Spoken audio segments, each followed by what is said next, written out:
Pampakinis ng mukha, kutis na mas batang kaaya-aya. Glass skin effect ang datingan. Saging ka bang pabulok na? Labas mo muna, gamitin natin yan. Dahil sa saging na to, madalas tinatapon natin pero laking kapaki-pakinabang din talaga ng dala nito. Kahit isang piraso, kumuha ka muna, balatan mo, tanggalin mo yung pinakabalat, kunin mo yung laman. At pagkatapos, durug-durugin mo nga ito ng pinong-pino po. Napakayaman din talaga nito sa vitamin E and vitamin C, kaya perfect to para sa atin. Kung akala mong patapon na yung saging, napakagandang dala nito para sa atin. Dahil mayaman din to sa antioxidant. Dahil ang saging natural moisturizer na rin na makakatulong panatiling hydrated ang yung lambot ng balat. Yung akala mong pabulok na saging, napakagandang may dalang anti-aging. Dahil kahit ako'y gustong-gusto ko rin to, lalo na yung ginamit ko rin to. At kung sa tingin mo'y okay na, yung dinurog-durog mong saging, kumuha ka nga ng gatas, yung powder po dito nga sa aking kinanaw ko na po siya. At ilagay mo na nga dito. Sobrang makakatulong din to, lalong-lalo na sa ating pagpapaganda. Isunod mo naman ang rice flour. Ilagay mo na rin dito at halu-haluin mo itong mabuti. Habang nadadagdagan ng ating edad, tumatanda tayo, natural naman na nawawala yung collagen lalo sa ating balat. Lalong-lalo na sa ating mukha. Dahil ang pagkawala ng collagen lalo sa ating mukha, maaaring gawing mas masikip ang balat. At mapataas ang itsura din talaga ng mga pinong linya, yung pinaka-wrinkles o yung guhit-guhit sa ating mukha. Dahil dyan lumalabas yung pagkakulubot. Dito sa ating gagawin, sadyang makakatulong din talagang mapaganda ang ating balat. Dahil sa mga dalang sangkap ng ating ginamit, gaya ng saging, gatas at yung rice flour. Dito nga sa ating banana face mask ay maaaring makatulong din talaga maparami yung collagen para ibalik lalo sa sigla, lalo na rin sa mga wrinkles o yung guhit sa ating mukha. Giiwan din talaga to ng kumikinang na balat.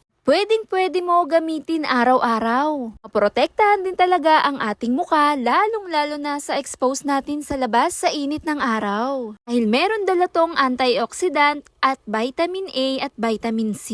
Nandiyan na rin nga yung kapansin-pansin din dala dahil merong vitamin E. Sasabi ko rin talagang napakaganda rin talaga ng effect na dala nito. Dahil sa sangkap na meron ding dalang gatas na magbibigay kumikinang makinis lalo sa ating balat. Ilang gatas meron na rin lactic acid. Makakatulong lalong-lalo na sa tuyong balat. Dahil nagbibigay itong hydrated na rin at natural din talagang sariwa ang datingan. Pagkatapos mo nga lagyan yung buong mukha mo, pwedeng-pwede rin lagyan mo yung pinakaleeg mo dahil ang texture ng leeg natin at yung mukha halos same lang din po ng texture nito. Ibabad mo lamang ito ng 15 to 20 minutes lamang. Pwedeng-pwede rin gamitin to lalong-lalo na sa may mga pimples or acne. Dahil doon naman sa dala ng gatas, meron din lactic acid. Lilinis din ng mga pores lalo sa ating balat, nag-aalis ng anumang bakterya, nagdudulot ng acne. Kasama na rin dyan yung sangkap na ginamit natin na makakatulong din talaga yung rice flour. Nagbibigay ng masustansya at kumikinang din talaga sa ating balat. At sobrang lambot din talaga ng itsura ng kinalabasan niya. Dahil sa natural na moisturizer din. Datingan din talagang nakakakinis, nakakaputi, lalo sa ating mukha. Glass skin effect nga ang itsura nito. Huwag ka na magpahuli pa, gawin mo na rin to. Yun lang, follow for more. Bye!